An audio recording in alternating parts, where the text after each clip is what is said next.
Hello,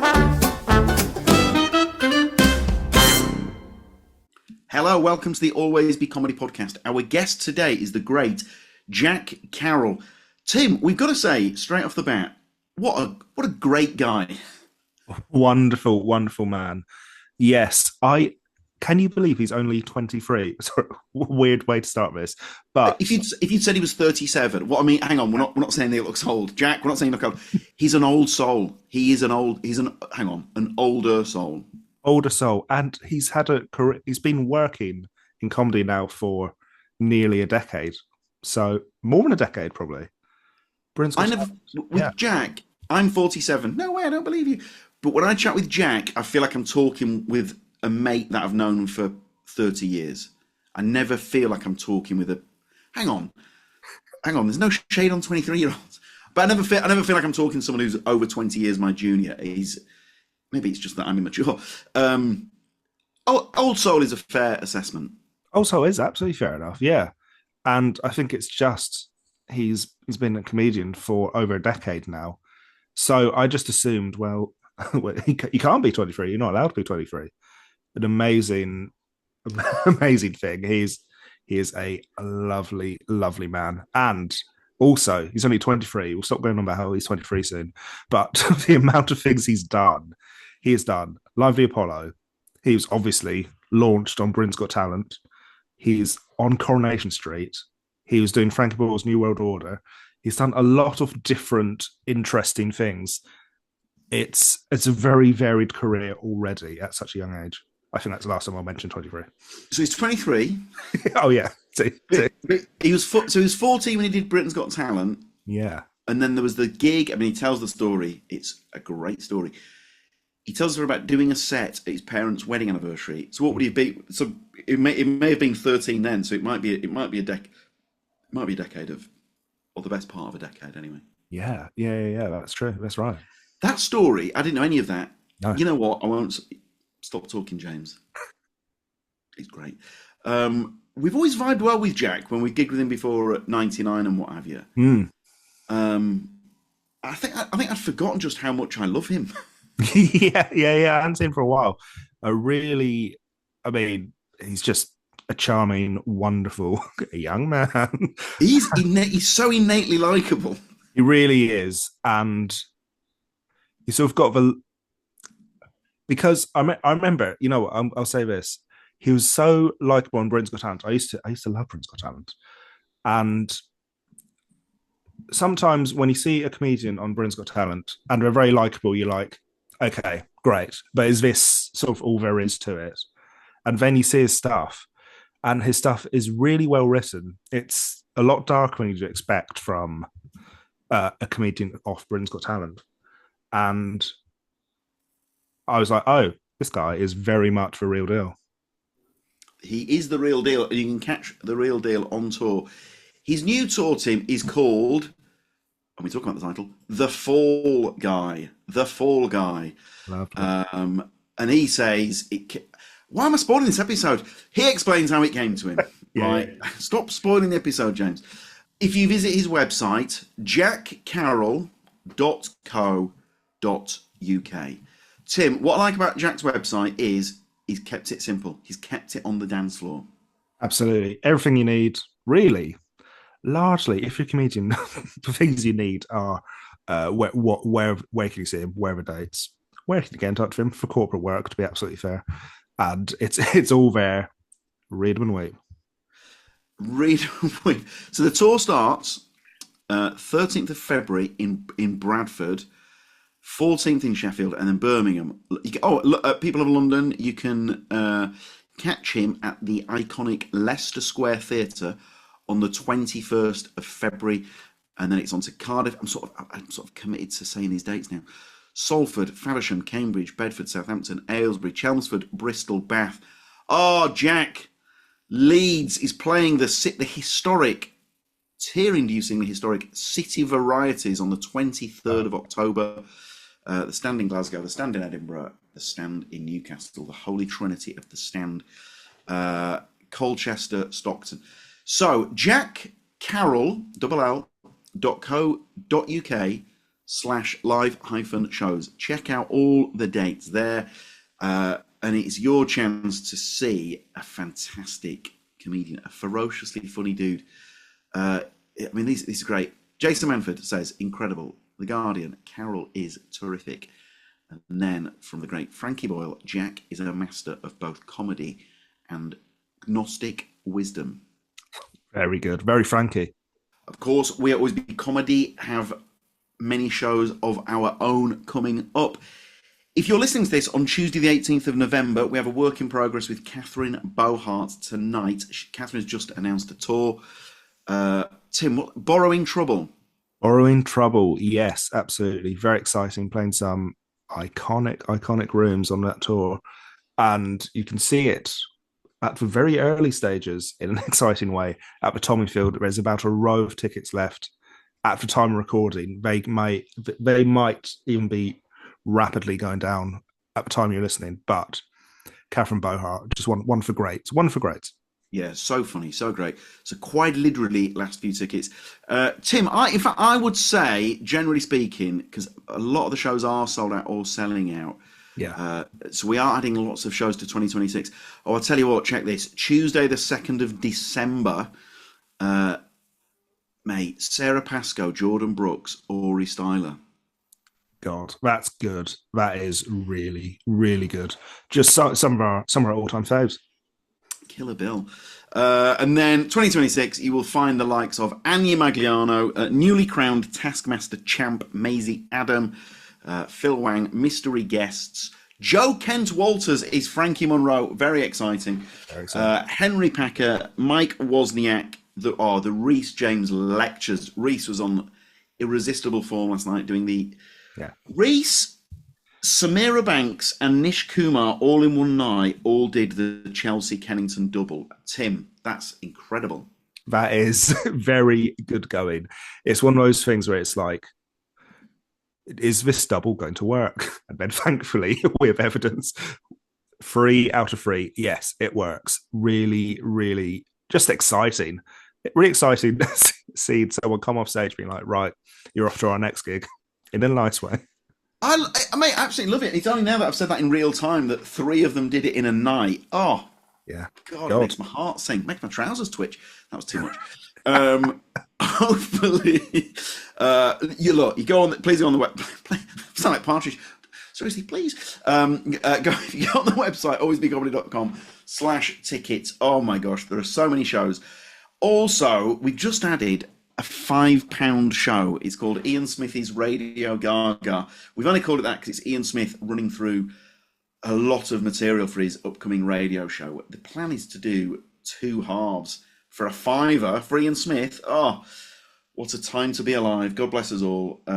Anyway, from one northern great in Ian Smith, in fact, there's Maisie Adam as well that I'm looking at here on Thursday, the 5th of February. Another northern great. To another northern great in the great... a lot of great there.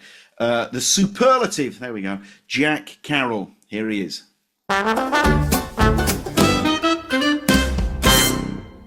Right, Jack, you were at the Yorkshire Comedy Awards last night. So who... Yeah. Right, I'm from Yorkshire, and I've always... And I'm such a comedy anorak. And I know that there is... historically, there is the rivalry between Lancashire and Yorkshire, and whether we like it or not, historically, Lancashire has produced more great comedians than Yorkshire, but then that has changed in recent years. I'm including you. I'm including. Well, I mean, you don't like to presume. I'm including Daniel Kitson, for example, right? So but please talk us through who is at the Yorkshire Comedy Awards. Well, it was great. It was a good turnout. A comedian called Howard Walker sets it up every year out of his own pocket as a kind of morale booster for the circuit. And yet there were about 30, maybe 40 comics there last night. I think Joe Kent Walters picked up an award, and Rob Rouse got Act of the Year, and then my friend Anthony J. Brown won Promoter of the Year. I got up and presented a couple of the awards, and it was good. It's nice. it was a very pleasant, kind of pleasant atmosphere with a bit of gentle piss taking, which I think is that's what we do. That's what we do well in Yorkshire. And I think Absolutely. there was a kind of it had that to it. I think. Maisie Adam, Rosie Jones, Yes. Paul Tonkinson, of course. Of course. Frankie Howard from Yorkshire. Alan Bennett, of course. Yes. I mean, there's quite. I've got a list here. There are quite a few big hitters. That's a lovely thing. That's a fantastic thing that he does then out of his own pocket as well. That's amazing. Yeah. No, he's a legend. Is Howard. He's such a good guy, and I think it is. It's just nice to get together and because you don't necessarily see everyone all the time at gigs and stuff. Now, this takes us nicely onto the new tour. Please talk us through the thing is, it's a great title, but please talk us through the Fall Guy. The Fall Guy. Well, I'd love to kind of suggest that there was an overarching kind of thematic reason for the title, but actually it's just a daft joke. They needed something, and I came up with that. I think it was one of them, when you kind of first wake up, I was like, I've got that, and it just kind of fell into my lap a little bit. So yeah, there's no connection to the show really beyond the fact that there is a story about falling over, but that was kind of that was pre the titling of the show, so that there's not that much connection. I'd be lying if I said there was. Hang on, you're surely too young to remember the TV show The Fall Guy. It's a drama, and then they've just done it as a film, haven't they, as well? Yes, it was a light-hearted. I mean, drama's probably pushing it. So Lee Majors played a stuntman. Yes, called Colt Seavers, and then my wife and I watched the movie. We very defensive tone of voice. We enjoyed it. No, we enjoyed it. We didn't understand why it had not done better at the box office. It's good, silly fun. Yeah, hopefully that's not a harbinger for the tour. Hopefully there's not the kind of a curse attached to the title. Absolutely. No, look. The TV show was a hit. God bless Lee Majors. Yeah. Now, I would love to know. Please talk us through what's your specific way of coming up with material? I mean, like for example, there you say you've woken up. The Fall Guy comes to you in the way that yesterday came to. Yeah. No, not quite the same cultural resonance. I don't think. I'll take it. Both methods are the same.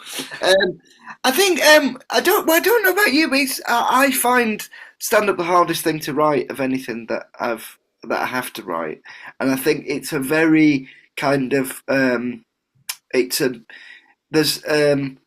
you're not kind of you're not picking from a buffet table in terms of stand-up. You kind of get what you're given a little bit. So I kind of try and sit down to write systematically, but that's never as good as just waiting. You seem to get a bit of a kind of you get your go at having jokes come to you, and then it seems to shut down for a little while, and then you get another go.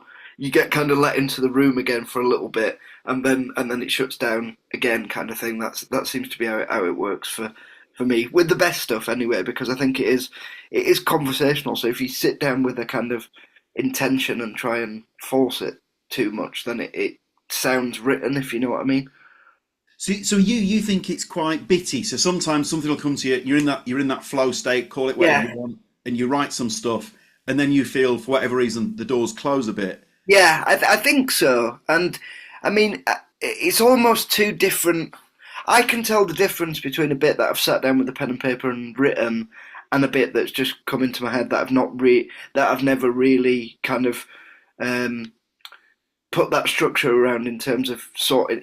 The kind of the language used and the way the words are arranged are slightly different. You probably couldn't tell unless you knew, but I can tell the difference between the two kind of ways that things have come about.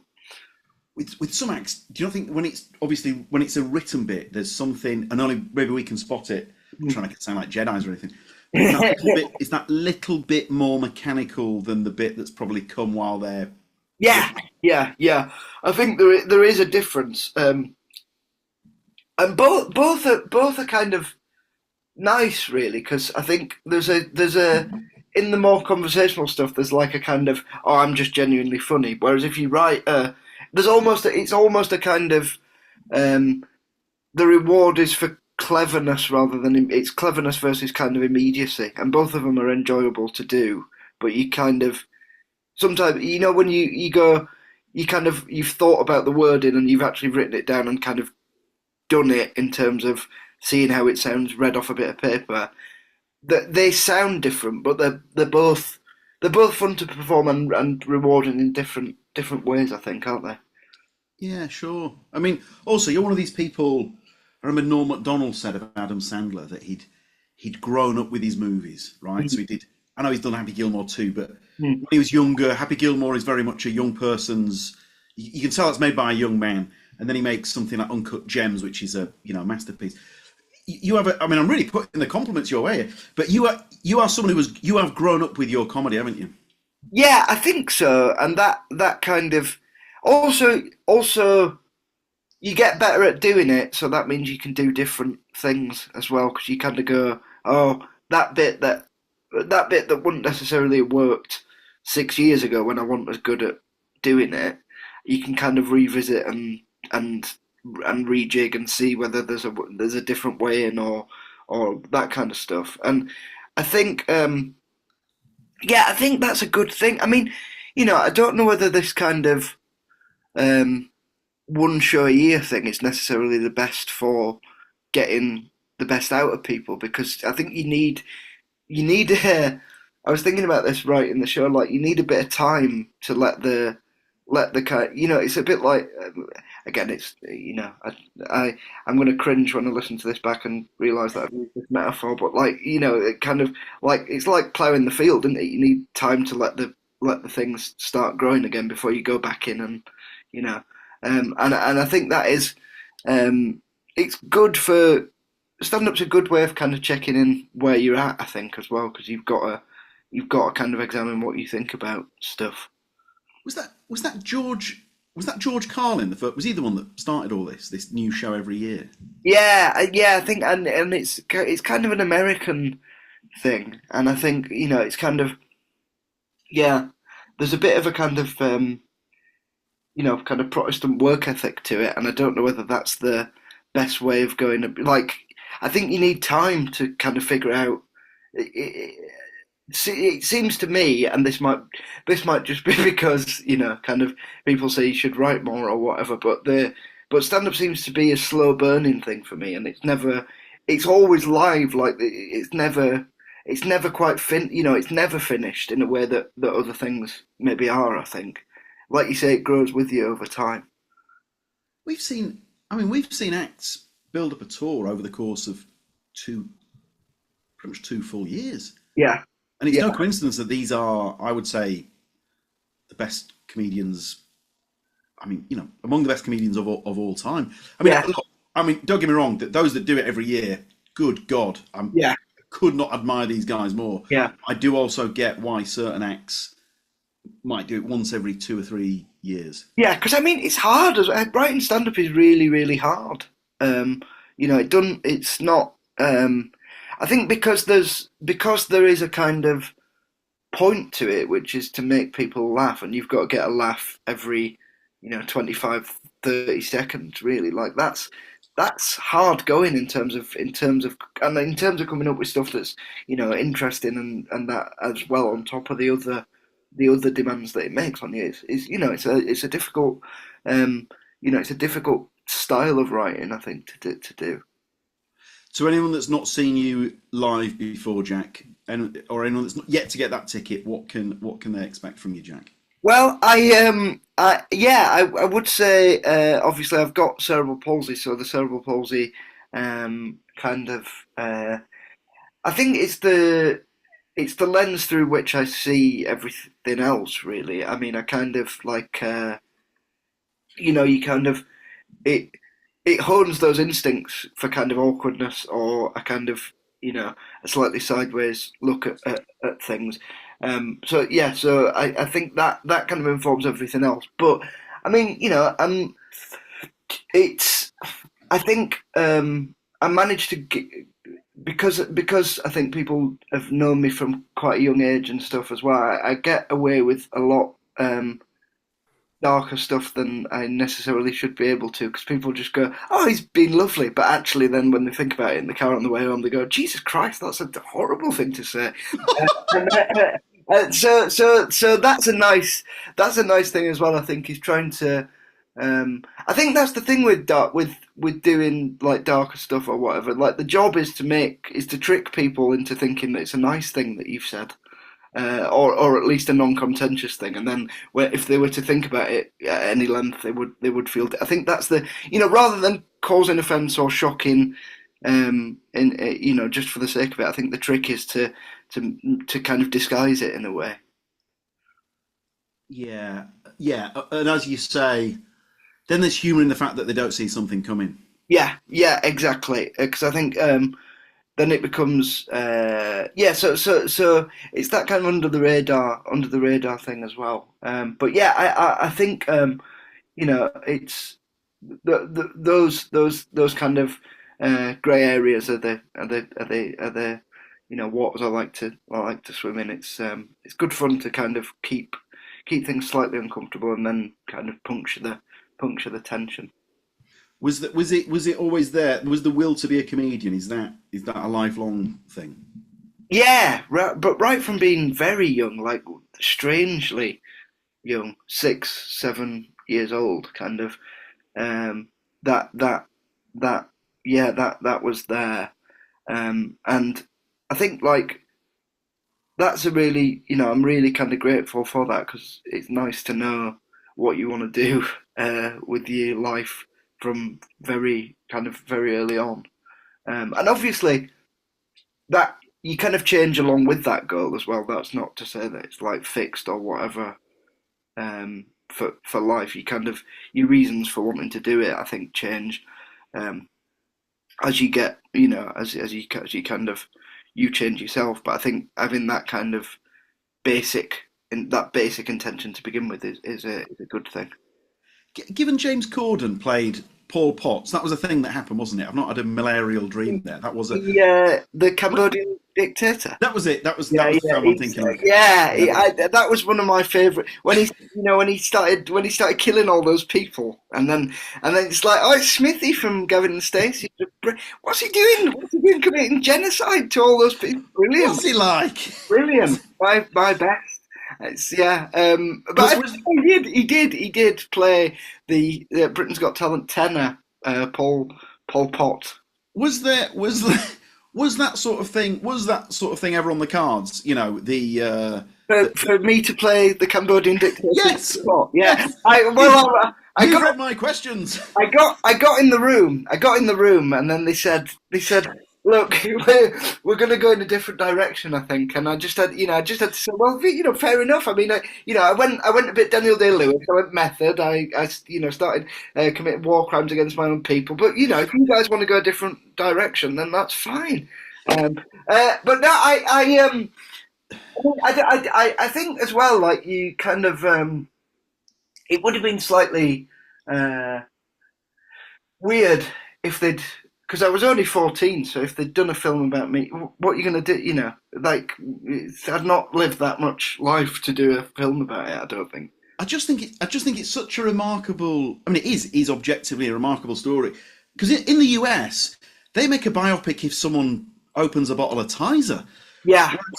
Whereas over here, I think there've been some amazing. I'm a big Chris Akabusi guy, and I think his life story is incredible.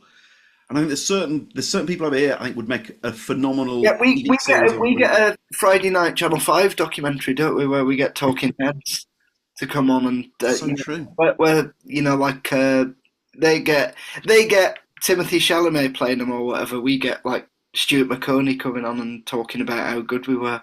Hang on a minute, if Chalamet's watching this, mate. Yeah, he can play Pol Pot as well. Chalamet could play Jack Carroll. Yeah, maybe. I'll make some calls. He can play me whilst I'm playing Pol Pot. I think that's the That's They put it on as a double bill. yeah, exactly. It's like Barbenheimer or whatever. It'll be that. Box office records broken that weekend. Yeah, I'd certainly be interested. I'm trying to put Chalamet and Jack Carroll. Have you done the Carroll double header? Yeah. Yeah, but yeah. Were those BGT gigs? Were they literally your first ever gigs? I'd done my first gig ever was I did stand up at my mum and dad's silver wedding anniversary party, and my uncle filmed that and put it on YouTube, and then that got picked up by the local news, and then it kind of snowballed into everything else that has subsequently happened. Hang on, this is just making the Chalamet biopic all the when you tell that story, me and Tim were like, "What?" Yeah. So that's how it happened. I got filmed doing because I'd pestered my mum and dad for ages. I was like, "Can I go instead of like, can I? Because everyone's going to be there. Can I get up and do? I've written this set. Can I get up and do 5 minutes?" And I wrote it with my cousin, and then I did, and then it got filmed, and then that got picked up by the local news, and then from then on, I got spotted by the Pride of Britain Awards. I don't know how I won, but I won one of those. I don't know for disabled stuff. I don't know, and then from that, Britain's Got Talent spotted me, and then kind of that's the kind of sequence of events. So what? Hang on. Now, as a Yorkshireman, what local are we talking? Look North or Calendar? Look north. I mean, No way. I like Calendar as well. I'm not, I'm not partisan in the the eternal war between the two programs. But It's like Coke and Pepsi. It is. You don't want to get in the middle. I manage to maintain relationships on both sides of the divide, which I think is good. But yeah, it was Look North with Krista Ackroyd when I was Oh my god, 11 years old. So yeah, it was that. So but that was kind of the start of everything really. And my mum and dad have recently celebrated their Ruby wedding anniversary, where I also got up and did the same set that I did when I was 11 at their do. Just the other week, so that was good. Right. My mum was saying the whole time. I said this at the do the other week as well. She was going, "You can't do jokes about that. No one will laugh at that." And then I was like, how wrong you were, you know." Absolutely incredible. Now, did the uncle record that? I think somebody did. I don't know. Because I was 27 and not 11, I was quite a lot drunker than the first time I did it. But and you were hammered when you were 11. Yeah, I was. Yeah, it's only gone downhill since there. But no, I think someone got it on video. But yes, so I did. It's funny doing the same stuff because it was a bit like doing a kind of Cranky style, playing a schoolboy thing, and it was good. Yeah, good laugh. I've still never recovered from finding out that Jimmy Cranky was a married woman in her 40s.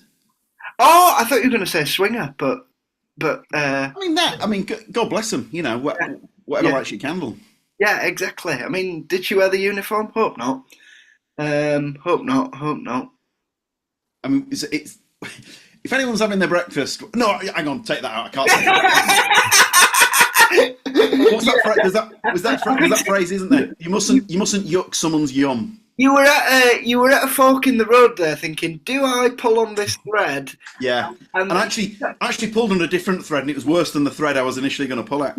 I saw that you changed gear mid swerve. You just thought, right, pop the handbrake on. We'll move off the topic. Yeah, every option I could have gone for was wrong. Yeah, there's no good way out of that. It's a real rock and a hard place. Yeah, I'd like to apologise to the Cranky family.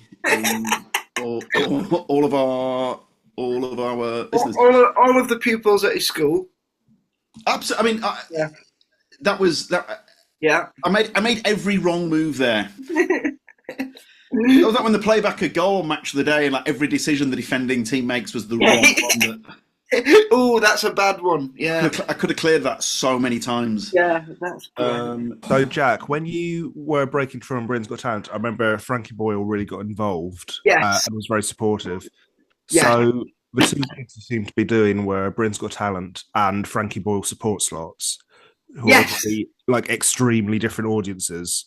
There's a, but I think that is the thing. Like, if you, I think that's the job, right? Is to kind of get everybody on board, really, and I think that's been a skillful comic, is to try and kind of see what you can do within the parameters of different things. I mean, I like Frankie's gigs because it's like you can fucking say anything and you merely lubing them up for the horror that is to unfold. But it's such a difficult thing to have to like navigate at 14. Yeah, but I think, I mean, it depends what distinct. There was no distinct. It's all. I think it was all comedy for me, so there was no real distinction, because I think if you're just doing what you're doing, then you can kind of bring people along, I suppose. And that might be, I might have thought, if I was older than 14, I might have thought kind of differently about it. But I think I just saw it all as doing comedy. Now, please talk us through, what is that? Firstly, huge congratulations. Secondly, what is that and the BAFTA goes to moment like? Well, I mean,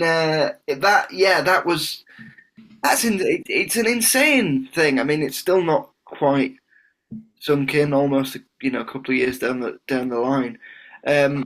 I was just worried about making sure that firstly, it's like being punched in the stomach, basically. It's like having a swift left hook in the solar plexus. All the wind goes out at you, and you're like, oh, Jesus.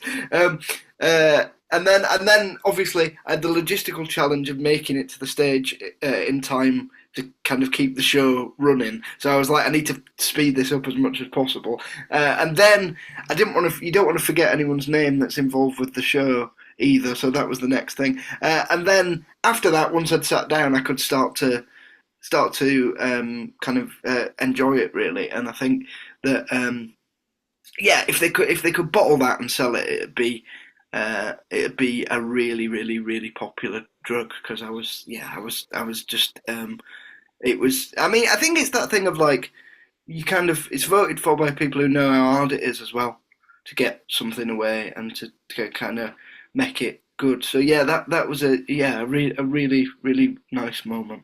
I'm going to ask you the most, as if this didn't have a northern enough flavour. As someone who was raised on Coronation Street, please talk us through this experience. I mean, it's mad. It's one of those kind of things where first of all, it's lovely to join such a kind of cultural icon in terms of being able to join the show, and like you say, it's kind of ubiquitous in the living room. Even if you're not watching it, you kind of know what's going on because someone else in the house is watching it. And so to then get to walk around those sets and kind of immerse you like, it's a real that never wore off, really, that kind of slightly surreal thing. And then secondly, everyone's just dead lovely as well. It's a really, really nice bunch of people that work there right the way down. So I mean, it was a really, really lovely thing to do. What are your favourite Corrie storylines from down the years? I'm going to show my age. The Barbara Knox, Rita Fairclough, Blackpool, Alan Bradley storyline remains one of the best bits of television I've ever seen. When she reverts back to being a club singer, and Bette Lynch walks into the club, and Barbara Knox she's there but not there, and she's singing. I mean, that's as good as TV gets. But it's always good fun when they go out when they have a little excursion. Yes, as well in it, because you get so used to seeing people in that environment, and then it's like they come into the real world, and you're like, oh, what's going on? I mean, there's so many. I think like Tracy, the first one I remember being massive in my kind of childhood. I must have been 7 or 8, but it was Tracy Barlow killing Charlie. He domestically abused her for. That's right. And then she smacked him with that ornament and killed him. So yeah, that's the first one I remember kind of breaking through, and then Sally Webster's affair as well with the bloke who ran the factory. Yeah. That's another one that I kind of. But I think these things always, because like I say, so even if you're not watching it closely, someone's always watching it. So these things do end up filtering. You kind of, even if you've not followed the storyline that closely for a while, you can pick it back up if you tune in. My sister got me a signed Corrie script. Oh, nice! I don't know if I've got it close to hand though. Oh, it would take too long to dig out. Yeah. She got me a signed Corrie script one Christmas, and then I'm such a Coronation Street fan. This is absolutely true. One Christmas, she got me. This was before I knew how to drive. She got me some streetcar car mats, even though I didn't have a car. That is fantastic. And the rest of the family were like, "What is happening?" And I was so happy. It's one of the best gifts. It's one of the best gifts that anyone has ever got me. I can say to my sister, "Oh, you know me so well." I can pretend to be Steve McDonald now. Yeah, yeah, that's great. Right then, Jack, you are curating your fancy comedy night. Do you have any pre-gig rituals, Jack? I don't really. I've been, with obviously doing the tour and stuff, been talking a lot about doing stand-up and people's different kind of ways of going about it. I think if it stressed me out to the point where I had to do anything particular, I don't know whether I would do it, really. I kind of... I don't really. I try to make it as smooth a transition from me going about my day to me going on stage as possible, really. And there's something in that as well, because then, if I do. There's all sorts of things that I'm doing. I'm like, have you seen the episode of Malcolm in the Middle where Hal has the perfect bowling game, and before he knows it, he's got about 10 different tips. Yeah, I can be a bit like that, but there is something in not having any, just to keep it. Yeah, I have to check the access to the stage. That's probably the main one. It's like working at. Well, we've done gigs together. You have to work out with the MC what the kind of dance is going to be to get me on the very narrow, very badly accessible stage. And some of those stages we've shared together. Not only that, but they've been poorly lit. It's almost. There might be a spotlight on the actual performance area, but it can be pitch black from the walk, from the side of, from wherever it might be to get onto the stage. You have to get good at developing a kind of sixth sense. But I think that adds to because then there's a bit of tension in the room then, and then you can mess around with that. I think that it's one of those things that I think develops as a... We've all got those things in us that develops as a defense mechanism from when you first start. You're like, oh shit, this thing's happening. But then the more it goes on, the more it becomes an integral, really fun part of the set, because you like, I can mess with this. That is so true. The thing that used to scare you becomes the thing that actually gives you a bit of gear. Yeah, exactly. And it is that kind of you end up like transfiguration, don't you, of that thing, which I think is good, and you pick up loads of them as you go along. Who would MC this gig? So I was thinking MC wise, and I've gone back and I've basically got the lineup sorted, but I've kind of swapped the spots on the bill. I think.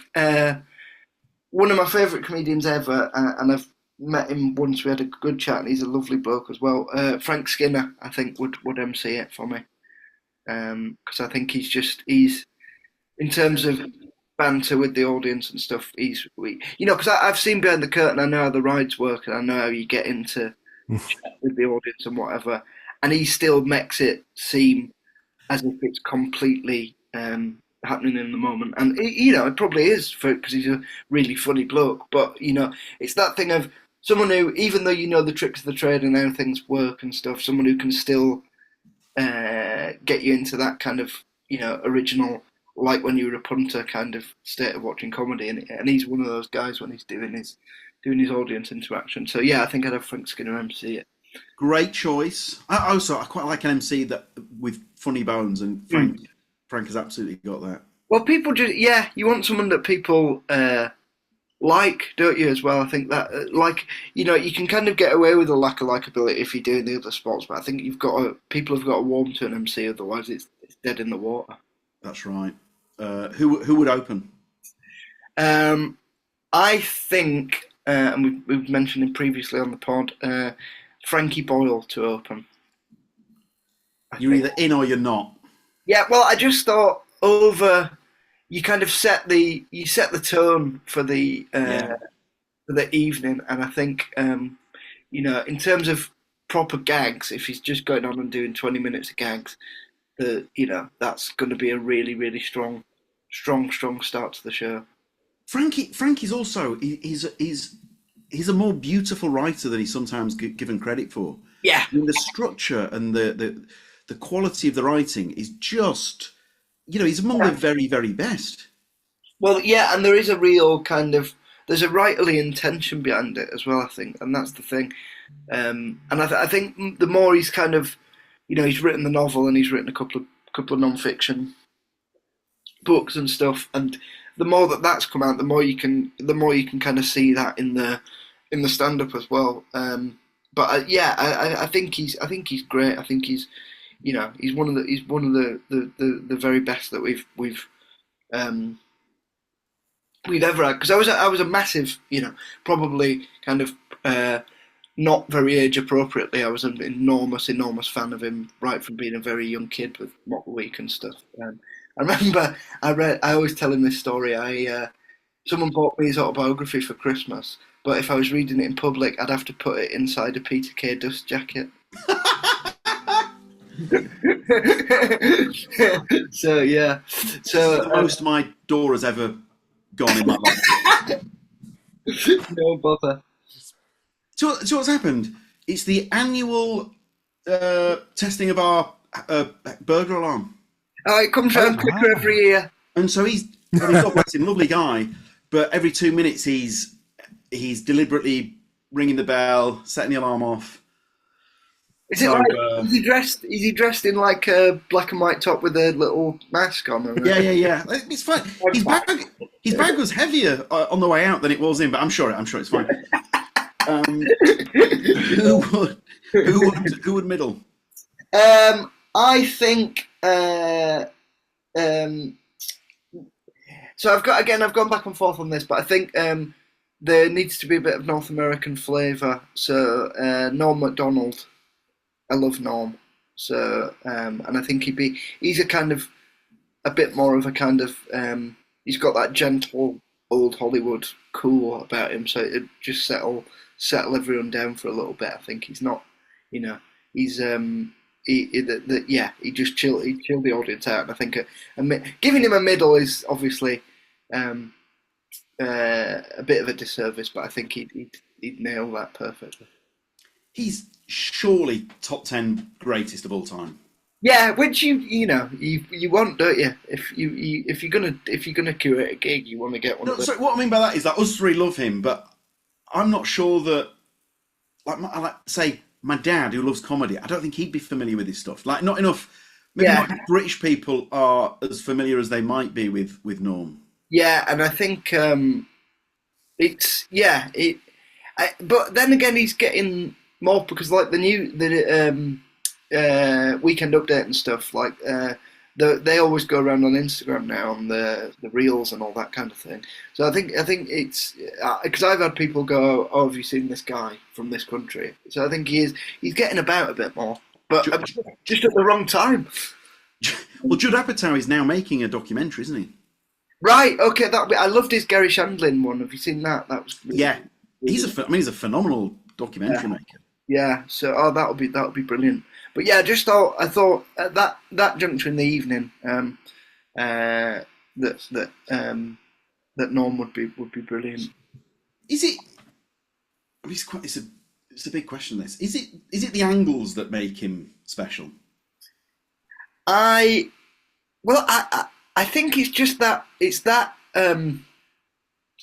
I just love the cheekiness. It's cheeky. It's like it's mischievous, and I think there's a lot of very earnest kind of stuff around now. Not just in comedy, but like everyone's quite quite on the nose with stuff, and I think he's obviously. He's a lot cleverer bloke than he gives himself credit for in his public appearances, and he relishes playing the stupid guy, and I think that's the one thing I think that sets him apart is that twinkle in the eye when he knows he's saying something naughty that he shouldn't say, and I think that's a really enjoyable thing because like that's the kind of cleansing power of comedy, right? You say something you shouldn't say, and then we all laugh about it, and then you can kind of go out into society with that bit of an itch scratched, and you go, "Oh, okay, we can breathe now." And I think that's and not necessarily in the way that that kind of on the nose way that maybe people who've gone on about free speech or whatever would do the same material. I think there's a lot more of a kind of playful cheekiness rather than a kind of look at me, I'm being provocative or whatever. He has a routine about Star Search, which I suppose is like America's Britain's Got Talent before Britain's Got Talent, I suppose. Yeah. And he has that routine about the sort of person when there's like a 6-year-old girls who've done a dance, and it's the sort of person that he's like, who is going to see that group live? but what you're saying there in terms of being cheeky and playful, he never once uses the word, the P word that I probably won't say on a podcast, but he never actually says that, but he cheekily, playfully dances around it and does an act out of the husband suggesting to the wife what they should do that evening. Yeah. When you listen to it, you're like, oh, that's perfect. Yeah, and I think there's never a kind of combative thing where he's going like, "Oh, people have got to shut me up" and stuff. He just does the thing, and it's like that's I think that's been it's that thing I was saying earlier of trying to like kind of lull people into a bit of a false sense of security that what you're saying is not actually as bad as what you say. I think that's the skill, right? That's what he's so good at. Kevin Bridges is incredible at that as well, isn't he? He's another great one. Kevin Bridges, I can't burn the bit, but he talks about something very very, very serious. And uses the silliest metaphor for it. Yeah. And he's great at that. And I think it is, that's where the best stuff is. That's where as an audience member in terms of written material, that is where the best stuff is for me. Now, who closes this juggernaut?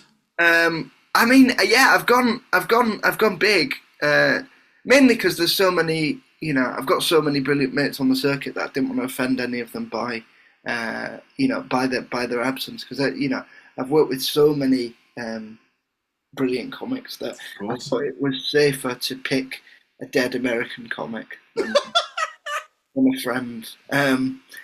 Canadian. I shouldn't have. Again, I've defamed a dead man and got his nationality wrong, but I think no one would be quite pleased with that. And then, so basically, I'm one of the first things I watched as a kid was I was in hospital. I had surgery on my back when I was 7. So I was laid up watching DVDs for a long time. And one of the first things I watched was the first series of I'm Alan Partridge, and I've loved Steve Coogan ever since that. That's been like one of the main, drivers of me wanting to get into doing comedy. And then the other day, because you kind of, because he's so good at everything else, you forget what a great live performer he is. But I watched I had the DVD, I remember years ago, but I saw the clip online the other day. I watched him doing Pauline Calf. Which special? I think it was Paul and Pauline's Cheese and Ham Sandwich. I think it's that one. I remember it had a blue cover, but I think Tony Farino and stuff was on there as well. But you kind of go, oh, he's fucking brilliant as a live act as well. Like, unbelievably good. The gags are so strong. That's almost his best character, because I forgot that that was Steve Coogan playing a brassy northern woman. I just thought that was like, you for a second you just think, oh yeah, that's kind of a brassy northern bird. And so I'd have him headlining, I think, but maybe not as Alan, maybe doing Paul and Pauline Calf. Because it's an astonishing performance. Yeah, Pauline Calf is such a great performance that you think you're watching a brassy northern woman. I never really think that I'm looking at Steve Coogan in a dress, makeup, wig, etc. Yeah. Whereas I think with Alan Partridge, there's quite a lot of him in there, so it's hard to it's hard to kind of extrapolate to, but or harder. But yeah, he does disappear when it's Paul and Pauline Calf, and I think in terms of a club set, right? If you're doing a club lineup, those gags when he does Paul and Pauline Calf are so quick and so funny and so easy to get on board with, and then he usually finishes on a song as well. So I think that would be a great end to the evening. I think it's Man Who Thinks Is It, but one of Pauline's punchlines is, "Hey, I'm not a slag. Tits first." Yes. Yeah. Yeah. I mean, Duncan Thicket. I mean, that's a great character. I'm doing it. Yeah, Duncan when he's got the ventriloquist dummy and he's talking to it and he's like doing that, and then the ventriloquist dummy just goes, "I want you to kill people with a hammer." Yeah. There's not enough Duncan Thicket on YouTube. No, and there's especially in those two, Man Who Thinks He's It and the first couple of like live performances. It's such a sad. He's such a terribly sad knacker. Yeah. Like, it's really really upsetting, some of it, and I think that's great as well. But yeah, I think that would be a great end to the evening if you did those two characters and then a comedy song. Is Duncan Thicket's got one of those lines? It's something like, "Yeah, I've got a self-deprecating comedy. That's really big right now. So I'm going to do some self-deprecation. Yeah, am I right, cunt me?"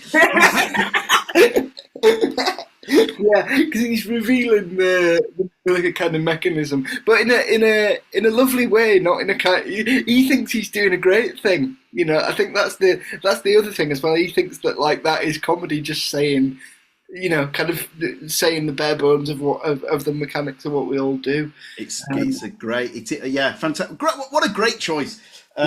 Now, has there been an incident that you would somehow love to replicate at this gig? In terms of things I would love to replicate, I think both of the incidents that I'm going to choose in terms of the format are to do with getting on stage. I once turned up to a gig, and the only thing they had to lift me on the stage was a Tupperware box. Mate, like a Victoria Wood routine.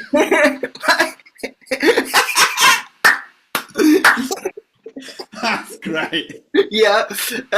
So I got up on stage. I was clambering up onto the stage, and obviously the fucking thing just flipped in midair. It flipped up into the air, and then I landed like a gymnast with my arms either side trying to balance out. And like, how are you meant to follow that once you've done that in front? You defied death in front of an audience. So yeah, I would like something like that, but maybe more rehearsed with a few more crash mats knocking around is how I would do it on the night. That's great. So you've landed like Max Whitlock. Yeah. Just heavy breathing, but mainly out of panic rather than. The Olympic gold to go with the BAFTA. That's great.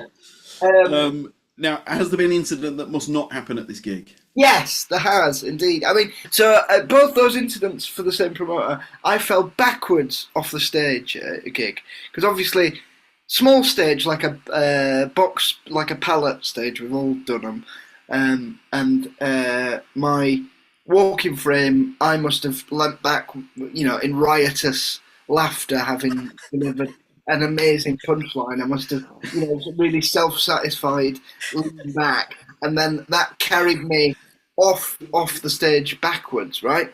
And now, so then I'm laid on my back like a fly or whatever, with my walking frame kind of half on top of me, half not. But I've still got the mic in my hand, so I'm commentating the fact that I've just fallen off stage, right?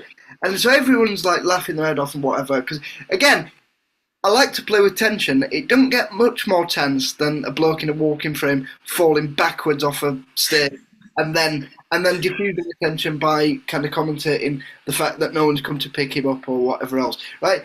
But then that meant that after that, nothing you do is going to be as organic or as interesting or able to compete with it. So then I got back on the stage, and that was at the very beginning of the set. So I had 15, 17 minutes left, whatever.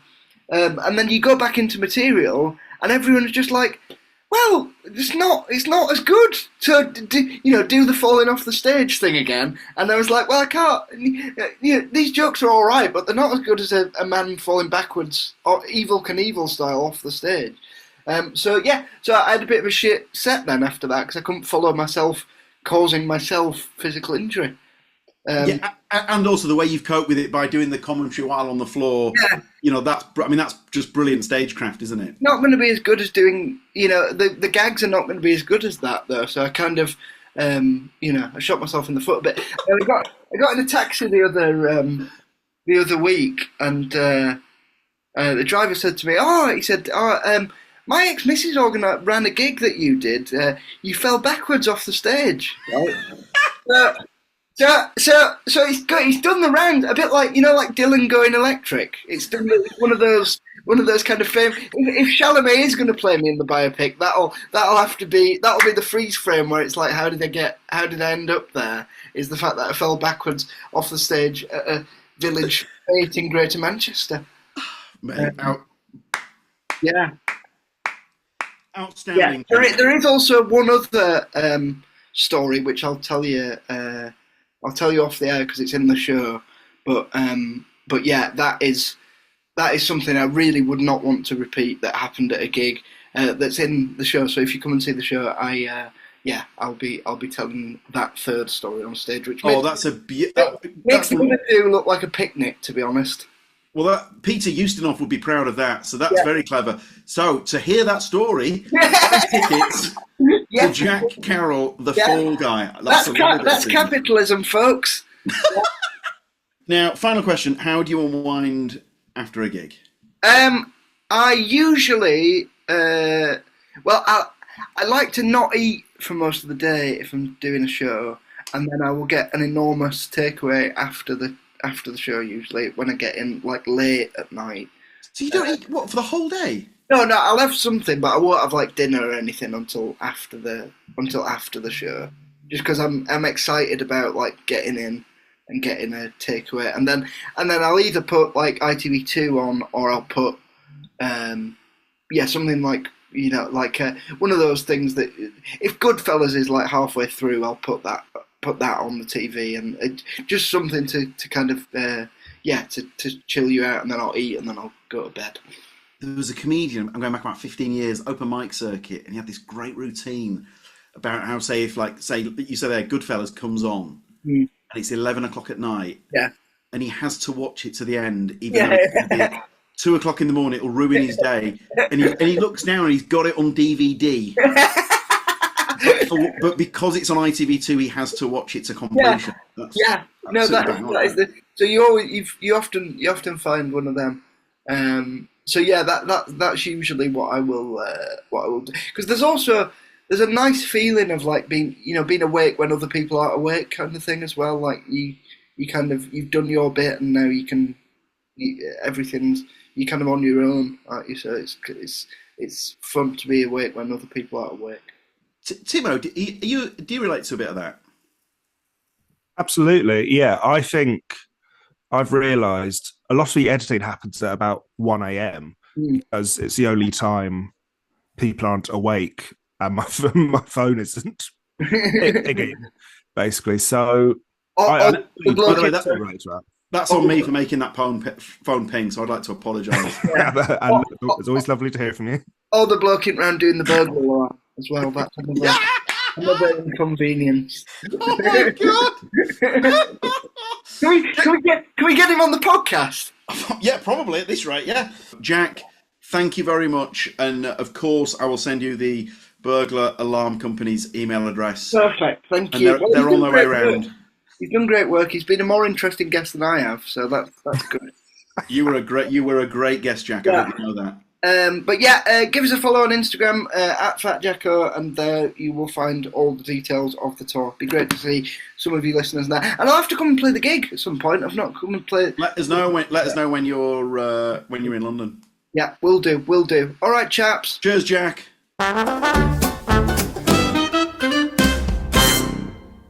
Huge and heartfelt thanks to the wonderful Jack Carroll. We can all agree that was a belter. What a fantastic guest.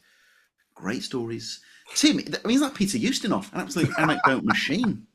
He's one final time. He's 23 and he already has the chat show anecdotes of a lovey in their 80s. And I mean that in a good way. He does. He does. Jack Carroll's going to make what a great pensioner he's going to make. Oh man, absolutely. He's going to be proper. God, let's hope those Parkinson style chat shows are still a thing in I dread to even think when 2071. Please let them be a thing. Just Jack sat chatting with the computer. Yeah. Oh god, that feels chillingly real, doesn't it? Right, my favourite Jack Carroll memory. If you've never listened before, we always end with our favourite memory. Mine's very schmaltzy, but do you want to go first, Tim? No. Let's get this schmaltz. I can't wait. So mine is, without question, whenever we would gig with each other, I've got a lovely vibe with Jack, and so we would sit and chat about, because I'm from Leeds and I'm a Palace fan, but we would chat about, say, Leeds United, sport in general, boxing. Jack knows a lot about boxing. In fact, there was one gig, it was a Saturday night, and he had a pal with him, and I think the two of them, after the gigs, were then going to go watch a pay-per-view boxing match together. So Jack is just someone who I always look forward to seeing. I've got great... You know what? I'm going to put him in the Zoe Lyons category of great green room vibes. And very, very nice. Yeah. Tim, what's yours? So mine actually is very similar. It is about him bringing someone along with him. So I remember him doing a 99 Club gig, and he arrived with Frankie Boyle, and it was the two of them in the green room causing absolute chaos. It makes it sound worse than it was, but just like both really fun, talking with the other acts and so on. I'd never met Frankie. There's sort of also a Frankie memory, if I'm honest. I was there. I think I was there, you know. Well, you have that one. Brilliant. I was there, yeah. Brilliant. Yeah. Is this at Strand Palace? Oh, no. This is at Ruby Blue, gone but not forgotten. Oh, I've got... Unless I'm... Maybe he did the double. I think, yeah, I wonder if he came with him to Strand Palace as well. Yeah, lovely. Was Frankie eating a lollipop? No, he might have finished that by the time he got to us. Brilliant. Tim's memory is accurate. I've had a malarial dream. No, if you're remembering the lollipop. Was Frankie hopping on one leg with a baseball cap on sideways? No, James, he wasn't. No. My memory is Strand Palace. That was you know what? That was a lovely green room at Strand Palace. That was a great green room. That was not the first time we met, but I'd say it's where we bonded. 100%. I used to love those doubles. Great days. Great days. But hey, hang on, I'm not slagging them off. Better days now. Oh God, yeah, better. I mean, Christ, yeah. Sorry, let me just caveat that. Better. Tim, that double we had. Right, we had a double last night. Jesus wept. Yeah. Stephen Merchant at 6:00. Unbelievable. I mean, oh God, what a show that is. And then at 8:00 we did the Kennington leg, and it was in order. Rhys James, Heidi Regan. Oh no, not in order. Sorry, Nish Kumar, Heidi Regan. Then Rhys James closed, and then over at Chelsea it had been Nish Kumar closing, Samira Banks middle having done the Merchant show, and then Reach opening with Super Bella Hull having a stormer emceeing the Chelsea one. Oh yeah, look, it's one of those. We're having a great time. It's lovely knowing that we're having a great time there, but they're also having a great time over there in Chelsea. I was jealous of them, but I was also very glad to be in Kennington. Goodness me, what a mess. It's Live Aid. It's 1985. It's Philadelphia, and it's Wembley. We know that Philadelphia are having a lovely time, but we're delighted to be at Wembley. Absolutely, and we had three of our very own Phil Collinses. You know what? I think that's brilliant that Phil Collins did that. I know he gets flack because he flew Concorde, and it's, hey man, raise money for charity. But you know what, Phil? I know you're listening. I fucking love that. I'm very glad at least one did it. I think that's quite cool. So cool. I love Phil. I love Phil Collins. I think it must be a bold thing, and I love that. You know what? I love the music, and yeah, all right. American Psycho is a good film, and I know he has a pop at that sort of music. Phil, I love you, Phil. If you're a baldy, Phil Collins is you know what I'm going for it. Mount Rushmore of baldies. Collins is on the Mount Rushmore. Statham, obviously. Oh, that's a great thing thrown in. I wonder who else. Who's the other two on the Mount Rushmore of baldies? Oh man, I think Stewart is worth a shout. Harry Hill. Oh, of course. Good God, I feel like I've betrayed Jesus. I feel like Peter with the cock crowing 3 times. Yeah, I went to Sunday school. Harry Hill, Jason Statham. I'd like to throw Bruce the fourth. Go on. Bruce Willis, even though he's not always bald. Yeah, and also because I know there'll be people screaming Sean Connery, but Connery did wig it up quite a lot. Whereas the reason why I love Statham is always unashamedly, not only that, defiantly and proudly bald. Sexily bald. Sexily bald. God, I've said some things I regret in this outro. He's sexily bald. Collins, Statham, Hill. Guys, write in who the fourth. It's a good topic. Bald Mount Rushmore. Well, I'm going to finish it and say James Gill. Oh, Tim! Stop it! It's tragic that I'd not once thought of myself. Well, no, you know what? It'd have been worrying if I had thought of myself. Yeah, I'm in the same. Yeah, I should be in the same bracket. And then, right, have a great week. We'll see you at a show soon. Be sure to come over and say hello. It's been wonderful that there have been so many pod listeners who are noobs to the gig, never been to the gig before, but have come from the pod. We absolutely love it. God bless you all. And once again, if you want to join the newsletter, like we say, we had Merchant on last night. Drop us an email. We even wrote a blog about the secrecy of it all. Check that out, alwaysbecomedy.com/blog. Have a great week. We'll see you soon. Bye.